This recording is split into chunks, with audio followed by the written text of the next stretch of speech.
Assalamualaikum warahmatullahi wabarakatuh. Bismillahirrahmanirrahim. Alhamdulillahirabbil alamin. Wassalatu wassalamu ala sayyidina Muhammadin wa ala alihi washabihi ajmain. Amma ba'd. Yang terhormat Ibu Guru dari KPI 0815, yang terhormat Ibu undangan dari TK TA Pendidikan, juga TK Pertiwi 08.09. Pertama-tama marilah kita panjatkan puji syukur kehadirat Allah Subhanahu wa Ta'ala yang telah melimpahkan rahmat-Nya kepada kita sehingga kita dapat berkumpul dalam acara pagi hari ini. Salawat serta salam senantiasa kita haturkan kepada junjungan kita Nabi Agung Muhammad Sallallahu Alaihi Wasallam, dan kita nantikan syafaatnya di hari akhir nanti. Ibu-ibu semua, sebelumnya saya ucapkan terima kasih yang sebanyak-banyaknya atas ketersediaan waktu panjenengan semua untuk hadir di sini memenuhi undangan dari saya. Semoga amal panjenengan semua dibalas oleh Allah Subhanahu wa Ta'ala. Hanya Allah yang dapat membalasnya gitu. Terima kasih sekali lagi. Ibu-ibu semuanya, sebelum kita lanjut, di sini nanti kita sharing ya. Di sini saya tidak akan menggurui panjenengan semua. Di sini saya hanya akan sharing dari implementasi materi-materi yang saya dapatkan dari pendidikan guru penggerak, yang mana sampai saat ini saya sudah menempuh pada paket modul 1, di mana modul 1 itu di dalamnya ada modul 1.1, 1.2, 1.3 dan 1.4 ya. Dan saat ini saya mendapatkan tugas yang harus saya jalankan, yaitu mengimplementasikan berbagai pengalaman dan pemahaman mengenai penerapan konsep-konsep yang ada di modul 1.4 yang kemarin baru saya tempuh. Dan mungkin nanti saya masih ada 2 paket modul lagi yang harus saya jalani ke depannya. Dan semoga saya bisa lancar ya nantinya untuk menjalani proses selanjutnya. Mohon doanya dan mohon dukungannya untuk semuanya. Baik Bu Ibu, kita lanjutkan. Kita masuk ke materi kita ya, biar nanti tidak terlalu siang, kita bisa pulang. Di sini aksi nyata modul 1.4, berbagi pemahaman dan pengalaman mengenai penerapan konsep-konsep inti budaya positif. Panjenengan semua pastinya sudah tahu ya apa itu budaya positif. Karena ibu ya, kalau budaya positif ya, hal-hal yang namanya positif itu pasti yang baik ya. Tidak mungkin kalau positif itu buruk itu ya. Ya. Selanjutnya ya, sebelumnya ini saya perkenalkan dulu. Sampai saat ini saya itu didampingi oleh 2 wanita hebat yang membantu proses saya menjalani pendidikan ini. Beliaunya ada Ibu Lucia Prabhawati itu sebagai fasilitator, dan sampai saat ini saya belum pernah ketemu dengan Bu Lucia secara langsung, karena Bu Lucia itu membimbing kami dari dalam KMS. Jadi kita bertemunya via daring Bu ya. Kita selalu ketemu Bu Lucia itu di Jimit Vicon, karena beliau itu fasilitator Jawa Tengah, dan beliau mendampingi sekitar dalam satu grup besar itu ada 24 CGP. Dan yang kedua, beliaunya pengajar praktik itu Ibu Erina Sugiarto. Kalau sama beliau kita sudah sering ketemu, dari teman-teman yang satu sekolah sudah 2 kali Ibu ya, 2 kali bertemu dengan beliau dan mungkin masih ada 5 kali lagi dari pendampingan individu nanti sama Ibu Erina. Dan yang bawah itu saya sendiri. Ya, kita masuk ke materi konsep-konsep inti modul budaya positif.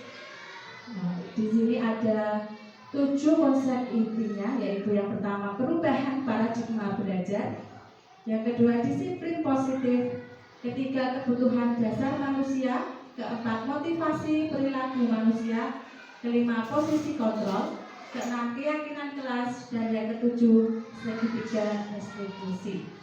Nanti kita coba bahas satu persatu ya. Nah, yang pertama, konsep ini yang pertama, perubahan paradigma belajar. Yang namanya perubahan itu pasti dari yang dulu, sekarang, buruk, baik, gitu. Yang namanya perubahan. Kalau di sini pendidikan zaman kolonial Belanda. Kalau mungkin panjenengan belum lahir waktu dulu ya, saya juga belum. Iya. Iya, nah di sini rakyat hanya diajari berhitung, menulis dan membaca seadanya, dan untuk kepentingan kolonial Belanda. Pada zaman dahulu, waktu zaman Belanda itu rakyat tidak diajari belajar ya, tidak belajar, dan mereka yang diajari itu hanya para buruh yang bekerja untuk Belanda. Mereka diajari yang sederhana, hanya menulis, berhitung, membaca. Dan mereka itu yang bekerja untuk Belanda itu di perdagangan, di sektor perdagangan. Jadi mereka diajari untuk kepentingan perdagangan Belanda sendiri. Jadi ketika para buruh ini bisa, keuntungannya juga nanti balik ke Belanda itu sendiri. Untuk pendidikan paradigma baru, pendidikan berpusat pada murid untuk mencapai kebahagiaan lahir dan batin yang setinggi-tingginya. Panjenengan sudah tahu ya Bu, pastinya pendidikan yang berpusat pada murid itu pendidikan yang bagaimana? Ibu Bu, paham ya pastinya ya? Pendidikan yang berpusat pada murid itu pendidikan yang kita itu mengikuti kebutuhan anak. Nah, tugas kita itu menuntun anak ya Bu, bukan untuk menuntut. Jadi pendidikan, pembelajaran yang kita berikan ke anak itu sesuai dengan kebutuhan, ya, minat dan bakat anak tersebut. Kalau anaknya tidak mau, apa kita bisa memaksa? Betul ya? Nggih. Mentelengi. Nggih. Nah, kita berusaha dulu ya untuk selalu mengikuti kebutuhan anak.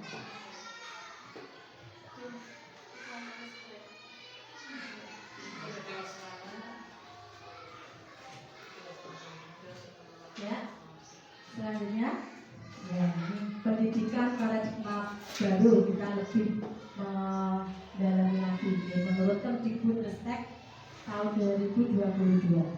Pendidikan paradigma baru yaitu pembelajaran yang berorientasi pada penguatan kompetensi dan pengembangan karakter yang sesuai dengan nilai-nilai Pancasila. Pembelajaran paradigma baru memastikan praktik pembelajaran yang berpusat pada anak, yang mana setiap murid belajar sesuai dengan kebutuhan dan tahap perkembangannya untuk mewujudkan profil pelajar Pancasila. Nah, ini jelas Ibu ya, berpusat pada anak, yang mana setiap murid belajar sesuai dengan kebutuhan dan tahap perkembangannya. Ya, kita setiap hari juga seperti itu, Bu. Tidak mungkin tahap perkembangan untuk anak usia 3 tahun kita terapkan di anak usia 6 tahun. Nah, terlalu mudah, ya. Nah, kalau untuk anak yang 2 tahun, 3 tahun kita terapkan yang perkembangannya untuk 6 tahun. Bukan malah pinter anaknya, tapi malah ya, nangis ya, karena memang tidak sesuai. Untuk profil pelajar Pancasila Panjenengan semua sudah hafal pastinya nggih. Apa saja dimensi profil pelajar Pancasila? Nah, ini ada 6. Yang pertama, beriman, bertakwa kepada Tuhan Yang Maha Esa dan berakhlak mulia. Yang kedua, berkebinekaan global. Ketiga, bergotong royong. Keempat, berkreasi. Kelima, bernalar kritis. Dan yang keenam, mandiri. Nah, ini 6 profil, 6 dimensi profil pelajar Pancasila ini. Itu tadi sudah 1 inti konsep, Bu. Tadi inti konsepnya apa, Bu? Apa tadi, Bu? Perubahan karakter baru, ya. Yang kedua, ya, inti konsep yang kedua yaitu disiplin positif. Ya, disiplin positif. Dalam budaya kita, makna kata disiplin dimaknai menjadi sesuatu yang dilakukan seseorang pada orang lain untuk mendapatkan kepatuhan. Sebagai pendidik, tujuan kita adalah menciptakan anak-anak yang memiliki disiplin diri, sehingga mereka bisa berperilaku dengan mengacu pada nilai-nilai kebajikan universal dan memiliki motivasi intrinsik bukan ekstrinsik. Budaya positif itu baik apa buruk ya, Bu? Baik ya. Ini untuk menciptakan anak-anak yang memiliki disiplin. Nah, di sini ada motivasi intrinsik dan ekstrinsik. Ada yang tahu motivasi intrinsik itu apa? Motivasi intrinsik itu motivasi yang berasal dari dalam diri masing-masing panjenengan semua, masing-masing anak. Kalau yang ekstrinsik itu motivasi yang berasal dari luar. Nanti kita bahas selanjutnya di slide yang selanjutnya. Ya, disiplin positif merupakan salah satu cara penerapan disiplin yang bertujuan untuk menumbuhkan kesadaran anak untuk melakukan sesuatu tanpa hadiah, ancaman maupun hukuman. Nah, ini Bu ada hadiah, ancaman maupun hukuman. Saya yakin pasti panjenengan saat mengajar ada hukumannya, ada penghargaan hadiah, pasti ada. Ya, ini nanti baik atau tidaknya. Nah, ini nanti kita bahas juga. Apakah baik kita memberikan penghargaan? Apakah baik kita memberikan hukuman? Nanti kita bahas, ya. Sebelumnya ini ada kebutuhan dasar manusia. Ada 6 kebutuhan dasar manusia. Bertahan hidup pasti, selagi kita masih bernafas, kita pasti butuh untuk bertahan hidup. Ini dasarnya. Yang kedua, kasih sayang dan rasa diterima. Butuh tidak, Bu? Butuh. Dimanapun kita berada, kita pasti membutuhkan rasa kasih sayang juga diterima. Dari komunitas manapun kita pasti akan menginginkan itu. Untuk penguasaan di sini apa ya, Bu ya? Penguasaan itu seperti keinginan. Saya ingin berprestasi, saya ingin menguasai suatu, misalnya kita mau apa itu, Bu, ada perlombaan. Sebenarnya itu kan kita lebih penguasaan, keinginan ya. Tapi untuk hal yang baik, kebebasan pastinya kita membutuhkan kebebasan untuk apa saja tanpa ada paksaan dari luar. Dan yang keenam, kesenangan. Iya, pasti karena kesenangan kita mendapatkan kesenangan, pasti kita bahagia. Iya, selanjutnya motivasi perilaku manusia. Motivasi adalah dorongan yang timbul pada diri seseorang secara sadar atau tidak sadar untuk melakukan suatu tindakan dengan tujuan tertentu. Ini pasti ya, Bu, sadar atau tidak sadar kita tuh melakukan sesuatu. Itu ada motivasi atau ada dorongan dari dalam diri. Nah, ini 2 jenis motivasi perilaku manusia. Ini tadi yang saya tanyakan, apa motivasi intrinsik, Nah, motivasi intrinsik adalah motivasi yang berasal dari dalam diri, menghargai nilai-nilai kebajikan diri sendiri, seperti murid melakukan disiplin dikarenakan sadar akan nilai-nilai kebajikan dalam dirinya. Nah, ketika anak melakukan sesuatu, melakukan hal yang disiplin, itu karena kesadaran dirinya sendiri, karena itu tugas dan tanggung jawabnya. Contohnya untuk diri kita sendiri, Ibu, kita melakukan sesuatu disiplin, kan? Disiplin itu banyak ya, wujudnya banyak sekali. Kita melakukan itu karena kesadaran diri kita menghargai diri kita sendiri. Nah, ngerti? Iya, tanggung jawab, betul Ibu. Nah, yang ini yang kedua, motivasi ekstrinsik adalah motivasi yang berasal dari luar. Ini ada hal-hal yang mendorong kita melakukan sesuatu karena ingin mendapatkan. Nah, murid melakukan disiplin diri dikarenakan takut dihukum atau menghindari hukuman. Nah, ini ya betul, nanti jatuhnya ada di paksaan. Nanti ada dijelaskan. Ya, murid melakukan disiplin diri dikarenakan ingin mendapatkan imbalan berupa hadiah atau ujian dari orang lain. Ini dimaksud motivasi ekstrinsik ya. Ketika anak-anak menginginkan melakukan sesuatu, nilai-nilai kebajikan itu, tapi mereka melakukannya karena aku nanti dapat hadiah dari bu guru, nanti aku dibilang cantik sama bu guru, aku kalau dibilang ganteng sama bu guru, aku nanti dapat uang loh dari bu guru. Nah, itu berarti motivasi ekstrinsik. Nah, konsep disiplin dengan identitas gagal. Ini gagal, Bu. Tadi ada hukuman dan penghargaan. Hukuman menyakitkan, tidak nyaman, memaksa. Tadi dia ada paksaan, memaksa.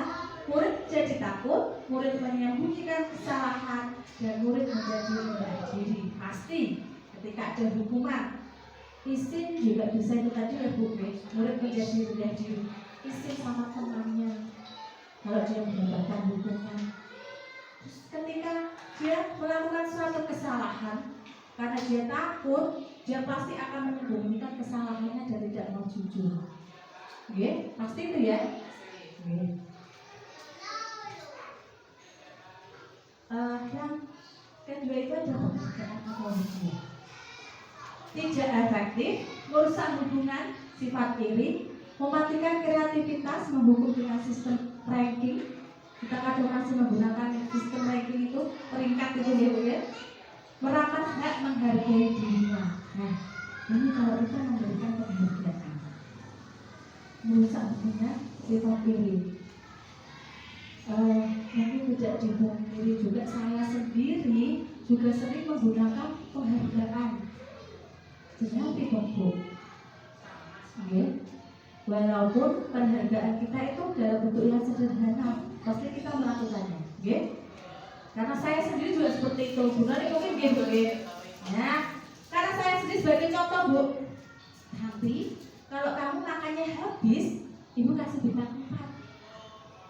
Nah, saya juga sering seperti itu. Jadi di sini menurut panjenengan semua, penghargaan boleh dilakukan apa tidak? Boleh, tetapi ya untuk memotivasi betul.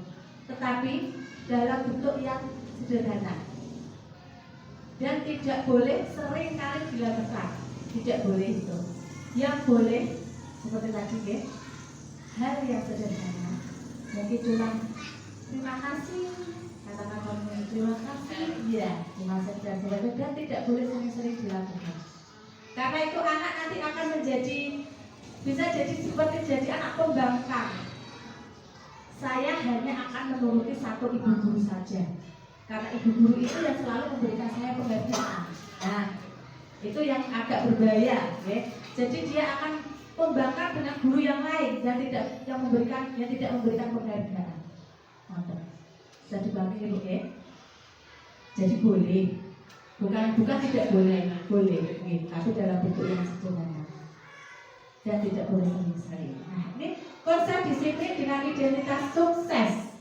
Ini yang sukses Bu, itu ada konsekuensi dan restitusi. Konsekuensi yaitu penguatan jangka panjang, perlu monitoring berkelanjutan, stimulus menjadi respon, murid menghormati peraturan, kehilangan waktu untuk merenungi kesalahan.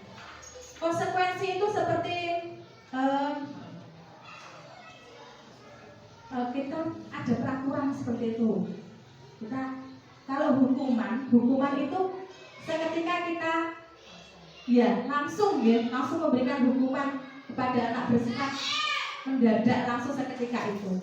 Kalau konsekuensi kita sudah mempunyai peraturan untuk kalau kamu melakukan ini konsekuensinya seperti ini. Nah, ngoten nggih, seperti itu. Dan itu perlu memonitori berkelanjutan. Jadi tidak hanya saat itu, ngoten nggih, tidak hanya saat itu, kita akan melakukan monitoringnya. Apakah peraturan konsekuensi yang kita terapkan ini bagus apa tidak? Selanjutnya itu untuk kedepannya itu pas atau tidak, itu nanti kita butuh dimonitoring.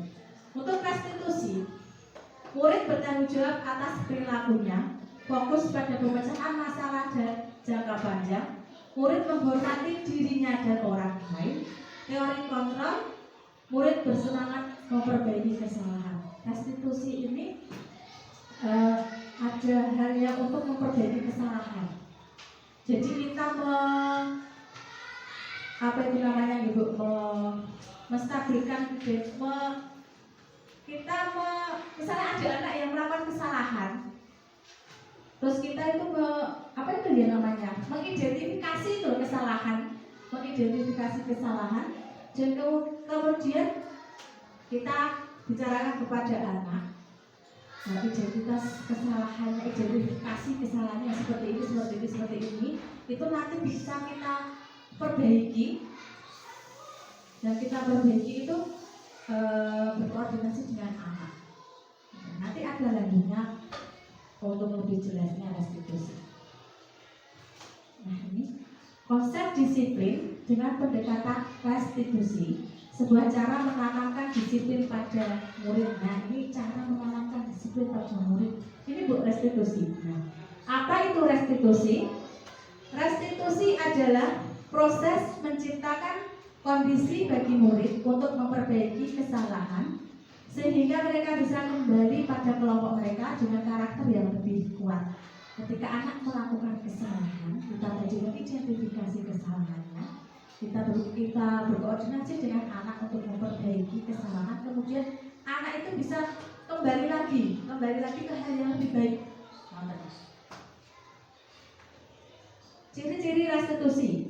Yang satu menguatkan dan fokus pada solusi, fokus pada karakter bukan tindakan, bukan menebus kesalahan, namun belajar dari kesalahan. Nah, ini belajar dari kesalahan ini. Mencari kebutuhan dasar yang mendasari tindakan, tawaran dan bukan paksaan. Nanti bisa tawar-tawar dengan anak. Memperbaiki hubungan, menuntut untuk melihat ke dalam diri. Jadi ini ada introspeksinya seperti itu dari anak ini. Nah, ini perbedaannya. Perbedaan dari hukuman, konsekuensi, dan restitusi. Ini contoh kasus murid terlambat datang ke sekolah. Untuk hukuman, murid disuruh berdiri di depan kelas selama 15 menit. Ini mungkin bukan dengan direncanakan, untuk hukuman seperti ini kan tidak direncanakan. Nah, guru marah-marah terhadap murid sehingga murid menjadi takut. Kalau anak kita seperti itu, langsung nangis apa? Langsung nangis bulut, nah besok tidak mau sekolah, ngambek, guru galak. Iya, karena anak kita masih di tahap dasar, PAUD pradasar malah deh. Kalau untuk anak SMP, SMA mungkin kalau ada seperti ini gurunya marah, mereka biarkan. Nah, kalau murid kita tidak bisa kita buat seperti itu, Murid disuruh menulis, saya tidak akan terlambat lagi sebanyak 100 kali. Misalnya seperti itu. Dia anak awet jadi penulis anaknya gitu. Nah, Nulis jenenge dhewe bingung nggih. Nah, iya. Tulis satu kata, satu namanya saja kita masih menuntun, apalagi suruh menulis namanya 100 kali.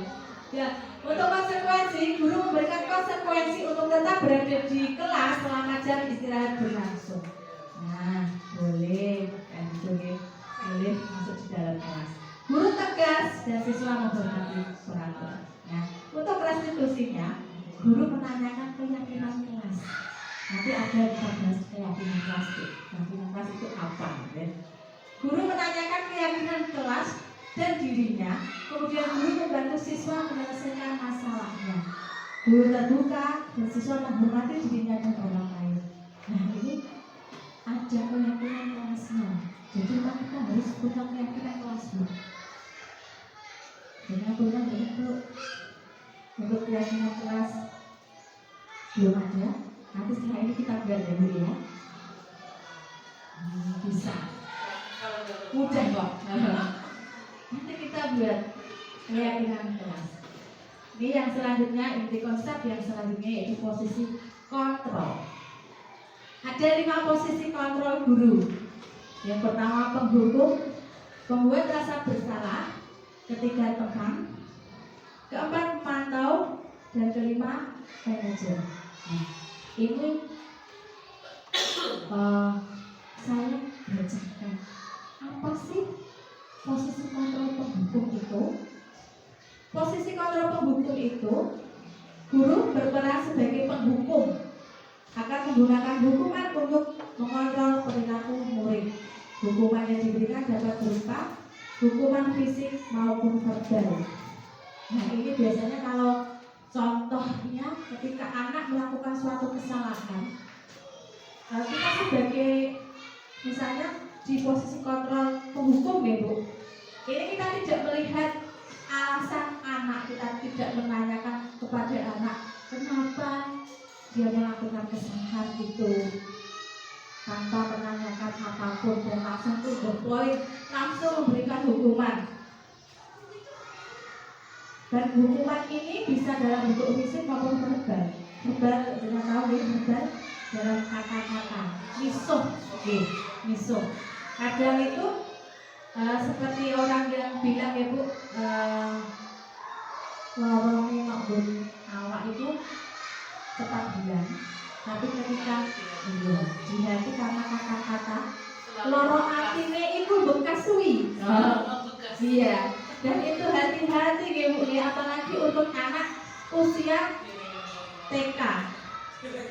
Wah, usia PAUD, betul, itu pasti akan diingat anak.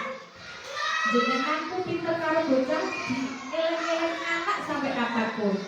Disenengi ya, ketika jenengan ngomong eli-eli ning bocah, nggih mesti eleng-eleng sampai tua mungkin gitu ya. Aku kalau eleng burung kae. Nah, itu mungkin sampai okay. Yang selanjutnya yaitu pembuat rasa bersalah. Guru yang berperan sebagai pembuat rasa bersalah akan membuat murid merasa bersalah atas kesalahannya. Ini contoh mungkin kata-katanya ya seperti ini Bu. Guru berkata kepada murid yang tidak mengerjakan tugas, apakah kamu tahu bahwa kamu telah mengecewakan orang tuamu dan guru? Nah, anak itu kalau diomongin seperti itu mesti dia langsung mikir, terus merasa bersalah juga Ibu ya, karena dia melakukan kesalahan. Seperti itu. Dan yang ketiga, posisi kontrol teman.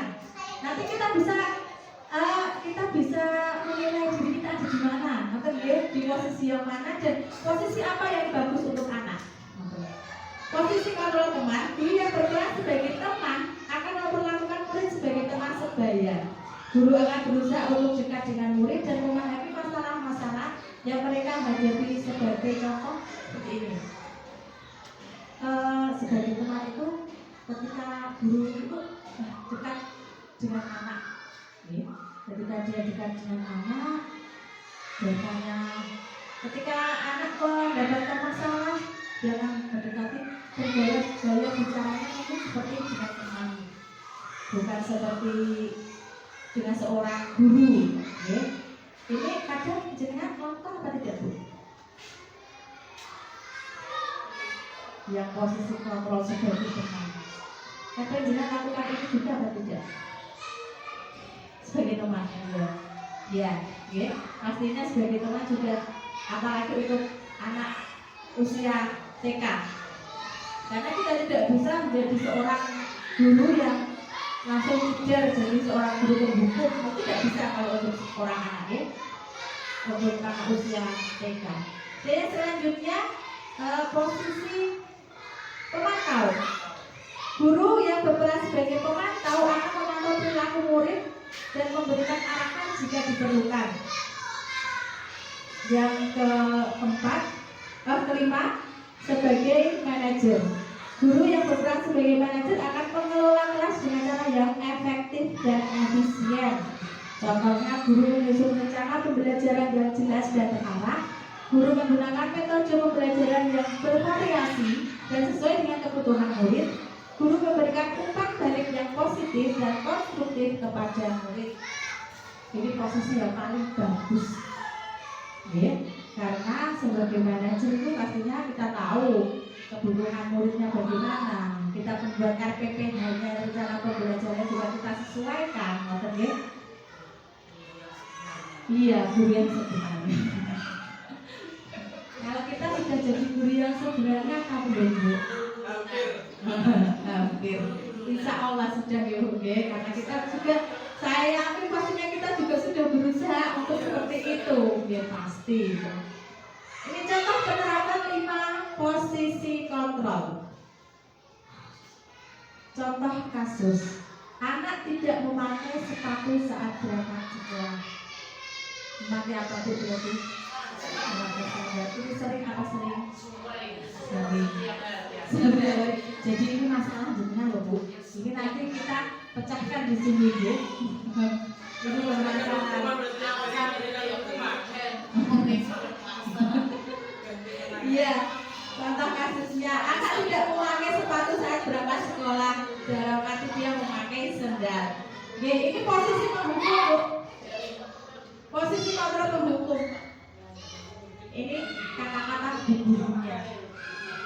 Silakan pulang dan ambil sepatu ke rumah, baru balik lagi ke sekolah. Langsung seperti ini. Ada yang seperti ini, Bu? Ketika anaknya datang pakai sendal, ayo balik pulang. Ambil sandal sepatumu, baru balik lagi ke sekolah. Ada yang seperti ini? Tidak ya? Iya, jangan ya Bu, jangan seperti itu. Yang kedua, membuat merasa bersalah. Ini Bu guru ini ngomongnya sekali salah terus ngomongnya. Berapa kali Ibu bilang sama kamu, Ibu kecewa sama kamu. Iya. Ada yang seperti ini.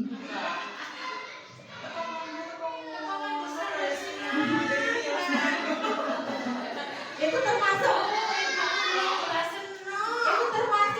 untuk merasa bersalah atau tidak ya Bu?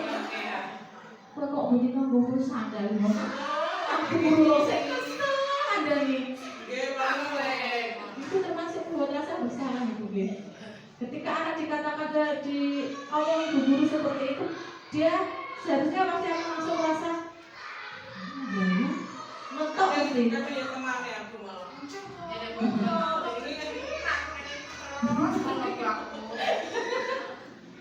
Ya, ini boleh sekali boleh dilakukan, tidak apa-apa.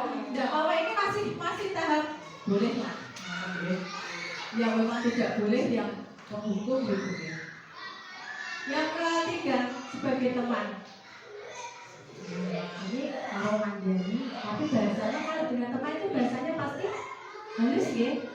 Bahasanya halus, betul. Ayolah yang terakhir, buat Bapak Ibu guru bangga. Kali ini tidak apa-apa berbuat salah. Itu bisa tidak boleh. Nah, seperti itu ya.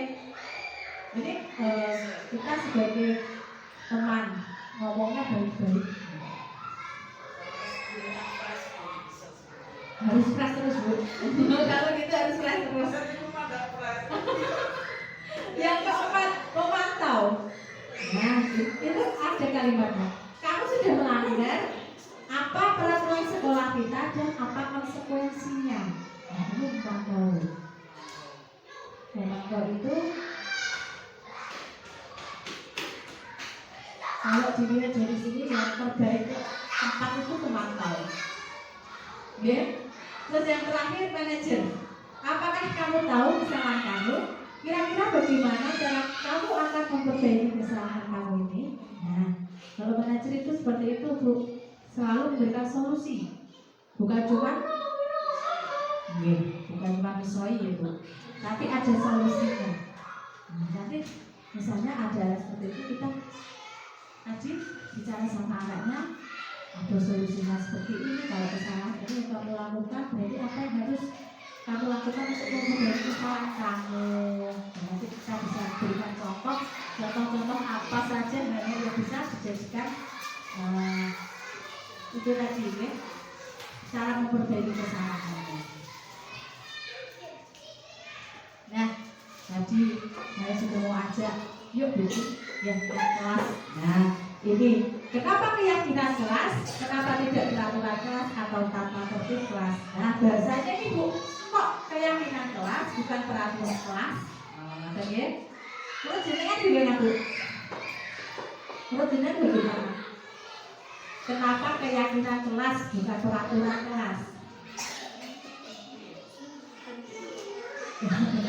Ya, peraturan adalah tatanan, sedangkan keyakinan adalah kepercayaan. Dan juga peraturan berasal dari luar dari individu, seperti peraturan sekolah, maka yang menentukan adalah sekolah. Mungkin lebih universal ya kalau peraturan.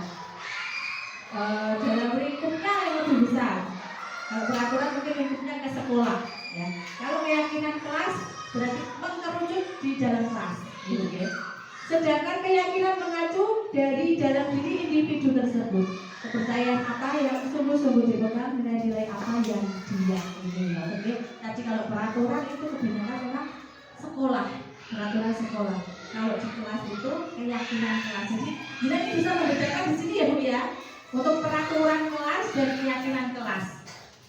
Peraturan itu di sekolah, umum di sekolah, untuk lingkup sekolah. Dan keyakinan itu untuk lingkup di dalam kelas. Kalau di peraturan sekolah berarti yang itu yang apa itu perannya yang berperan. Kalau peraturan sekolah itu berarti ibu guru, kepala sekolah, murid, ya, yang ada di sekolah, ya, warga sekolah. Kalau keyakinan kelas itu keyakinan yang didapat dari anak dan guru. Nah, keyakinan kelas itu kesepakatan. Nah, kesepakatan antara anak dan guru. Iya. Ini proses pembuatan keyakinan kelas. Guru bersama murid membuat keyakinan kelas. Nah, ini berdiskusi tentang peraturan kelas. Jadi peraturan dulu Bu. Peraturan kelas tadi yang agak lingkupnya agak luas tadi deh. Jadi peraturan kelasnya apa saja. Kemudian merumuskan tentang peraturan kelas. Peraturan kelas menjadi keyakinan kelas. Nah, setelah anak-anak tadi dan ibu guru mendapatkan peraturan tadi, dikerucutkan lagi menjadi keyakinan kelas. Kemudian setelah menjadi keyakinan kelas, ini bisa ditempel, dibuat nanti bisa dibuat di misalnya karton gitu nih, bisa ditulis. Nah, ini keyakinan kelas ini contohnya keyakinan kelas ya Bu. Bertanggung jawab mengerjakan tugas piket. Kalau piket untuk anak TK apa ya Bu? Kalau menurut kami pengalaman saya di kelas sama Binomi, ini bertanggung jawab mengerjakan tugas piket. Kita punya piket. Tapi piket ini bukan untuk terus bersih-bersih, bukan. Piket kami di sini itu membuatnya hanya untuk ini Bu, menyiapkan teman-temannya. Apa sih biasanya ya? Untuk berdoa, maju ke depan untuk menyiapkan Bu. Ayo yang piket hari ini memimpin doa, ya, seperti itu, hanya seperti itu. Ya, nanti bergantian. Nah, kalau misalnya hari Senin ada lima anak misalnya, ya setiap nanti hari Senin ada satu anak, nanti Senin ke depannya jadi lagi anaknya yang satu, seperti itu. Hanya seperti itu peraturan kelas kami yang mengerjakan tugas piket. Bukan terus, mungkin kalau di SD atau SMP itu mengerjakan tugas piketnya itu pasti ada membersihkan, nyapu, ngepel seperti itu. Kalau anak-anak ya di TK, kalau di tempat saya sendiri hanya seperti itu yang ada lakukan. Kemudian bersikap tenang saat pelajaran berlangsung. Ini juga kesepakatan kecil. Ini contoh yang sudah kita buat, misalnya sudah kita buat kesepakatan dengan anak-anak dan dapatnya ini. Bersikap tenang saat pelajaran berlangsung. Ini nanti juga anak yang mengusulkan gitu, Bu tempat geger Bu. Nah, terus seperti itu. Mungkin ada, ayo apa lagi misalnya. Mungkin bisa kasih contoh. Membuang sampah tidak boleh buang sampah sembarangan Bu. Tidak boleh makan saat belajar Bu, atau apa sebenarnya. Dan untuk catatan, keyakinan kelas itu tidak boleh menggunakan kalimat jangan, tidak boleh. Itu kalimat negatif gitu, tidak boleh. Nah, kita harus ubah menjadi kalimat positif. Kalau misalnya contoh tidak boleh membuang sampah sembarangan, kita ubah menjadi membuang sampah pada tempatnya, seperti itu. Nah, tidak boleh bertengkar, misalnya seperti itu. Hidup rukun dengan teman. Kita ubah menjadi kalimat yang seperti itu. Tidak boleh ada kata-kata yang seperti tadi Bu, dilarang membuang sampah sembarangan, tidak boleh. Kita ubah membuang sampah pada tempatnya. Bu, tidak boleh bertengkar, tukaran Bu. Nah, kita rubahnya hidup rukun dengan teman. Orang berjelek Bu. Nah, terus bersikap tenang seperti itu ya. Gimana Bu? Bisa dipahami ya? Bisa tapi mungkin di awal-awal karena memang belum melakukan ya. Nanti kayak kata Bu Roy kan angel ya kata-katanya. Nah, misalnya seperti itu. Karena memang belum dicoba. Belum dicoba. Kalau untuk kalau biasanya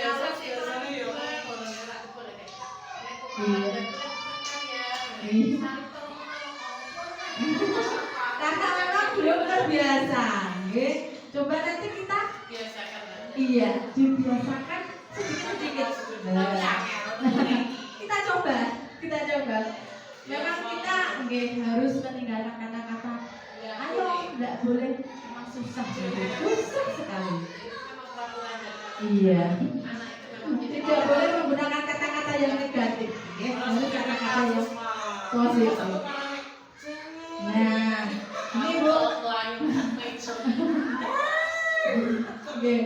Bagaimana pembentukan keyakinan kelas? Nah, sedikit saja agar mudah diingat. Keyakinan kelas tidak boleh, nggak usah banyak-banyak. Apalagi untuk anak TK. Intinya saja yang memang sering dilakukan anak. Ya seperti tadi itu Bu, rukun membuang sampah itu yang biasanya paling mendasar itu.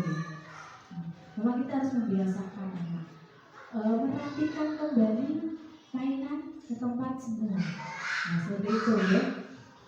Sabar menunggu giliran.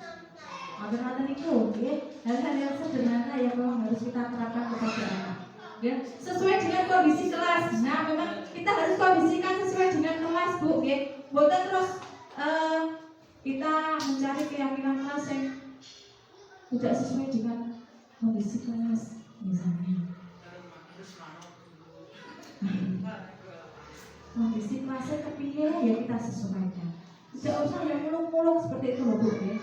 Yang sederhana sekali yang sesuai dengan keadaan sekolah kita, kelas kita. Ya.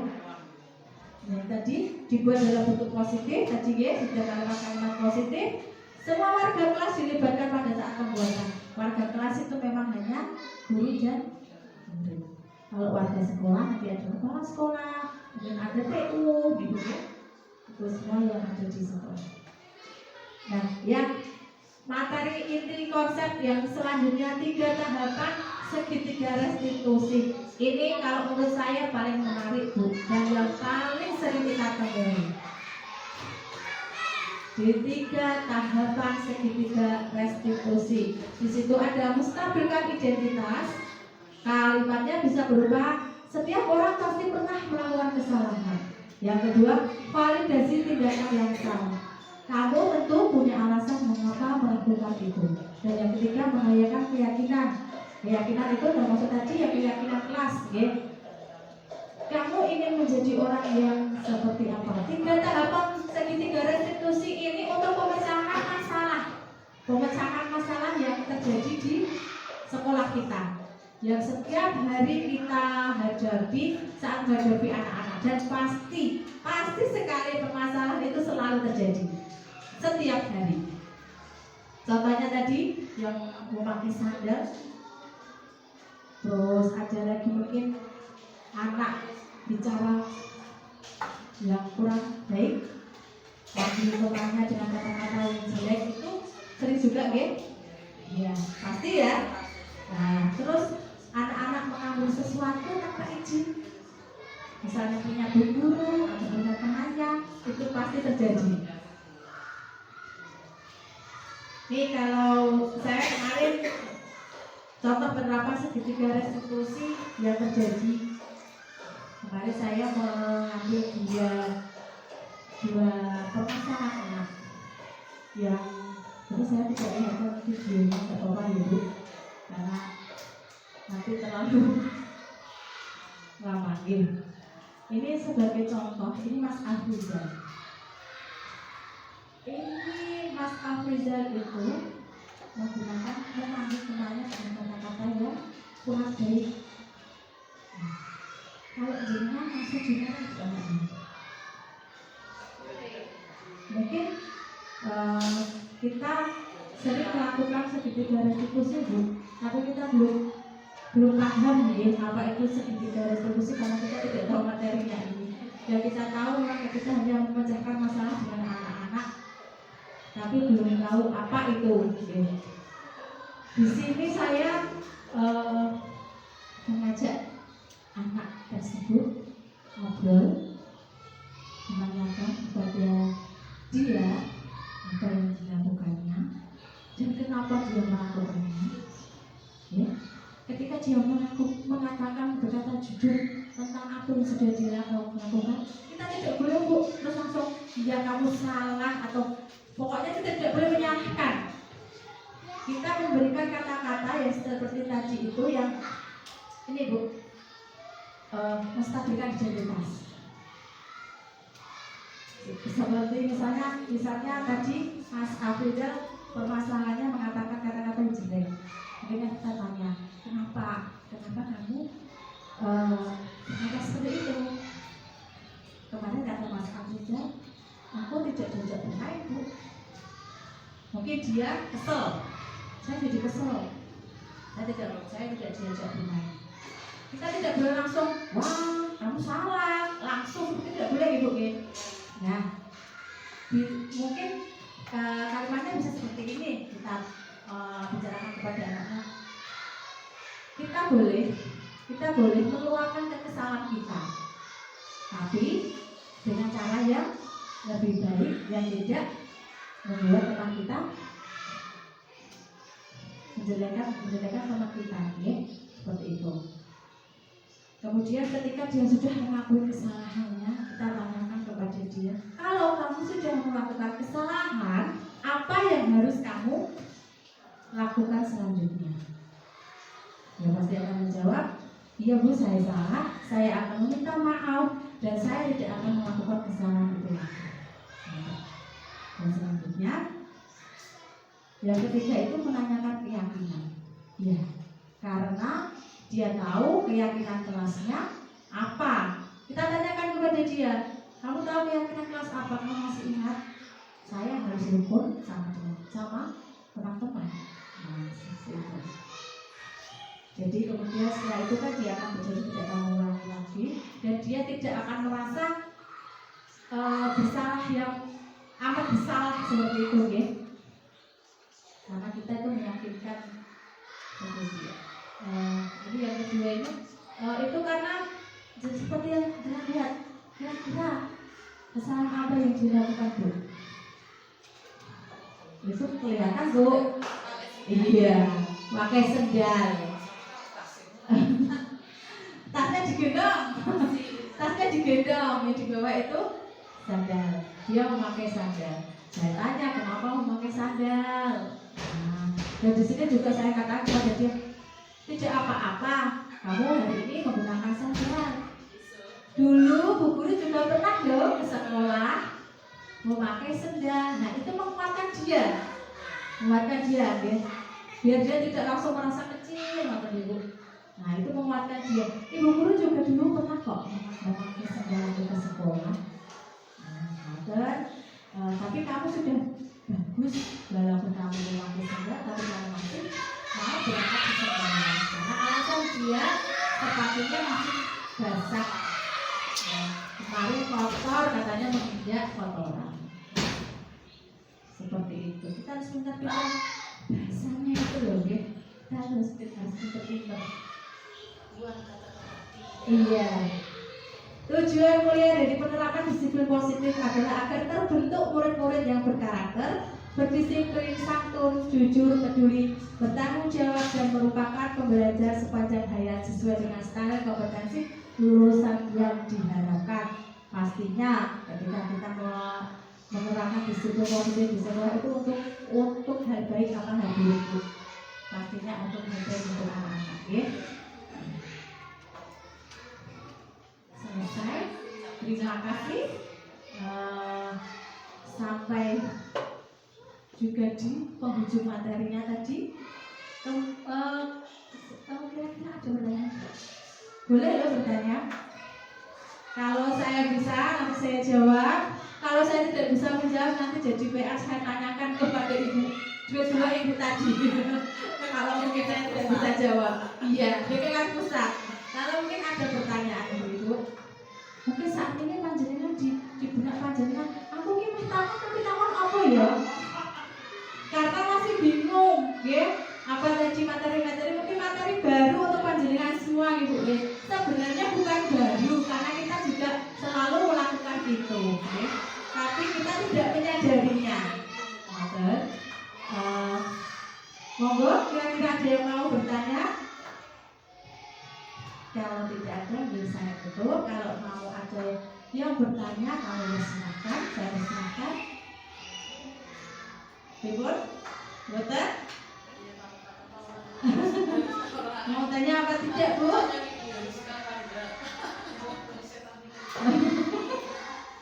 Betul?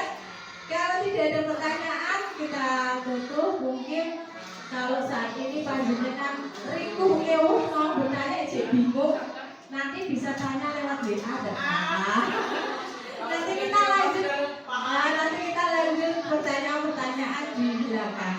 Oke?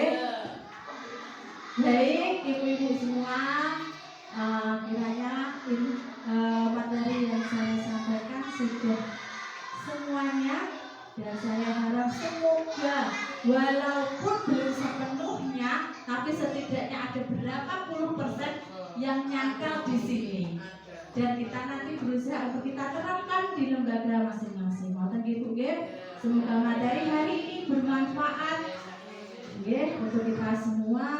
Kita bisa implementasikan untuk perkembangan anak, untuk pembelajaran anak sehingga menjadi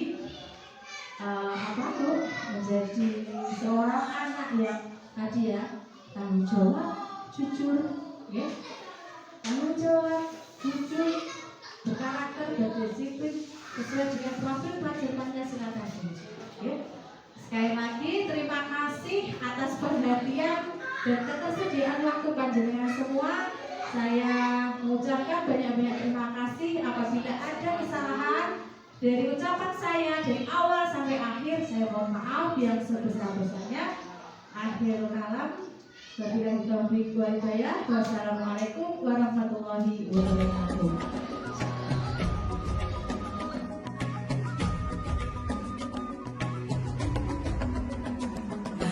Assalamualaikum warahmatullahi wabarakatuh. Saya Ibu Sukartini dari TK Pertiwi 0815 Saya mengucapkan terima kasih kepada Ibu Wahyu Megawati yang telah berbagi pemahaman dan pengalaman mengenai penerapan budaya positif di sekolah. Meskipun sebenarnya kita telah menerapkan di lembaga kita, namun belum lengkap. Semoga setelah ini kita bisa melaksanakan dengan baik di lembaga kita. Alhamdulillah, setelah kegiatan hari ini saya menjadi terinspirasi untuk mengikuti program guru penggerak selanjutnya. Terima kasih. Assalamualaikum warahmatullahi wabarakatuh. Assalamualaikum warahmatullahi wabarakatuh. Ibu Sri Waningsi dari Pertiwi 0815 Saya mengucapkan terima kasih kepada Ibu Wahyu Megawati yang telah berbagi pemahaman dan pengalaman mengenai penerapan budaya positif di sekolah. Meskipun sebenarnya kita telah melaksanakan atau menerapkan di sekolah kami atau lembaga kami, namun belum lengkap. Semoga setelah ini kita bisa melaksanakan dengan baik di lembaga kami. Alhamdulillah, setelah kegiatan hari ini saya menjadi terinspirasi untuk mengikuti kegiatan guru penggerak selanjutnya. Terima kasih. Wassalamualaikum warahmatullahi wabarakatuh.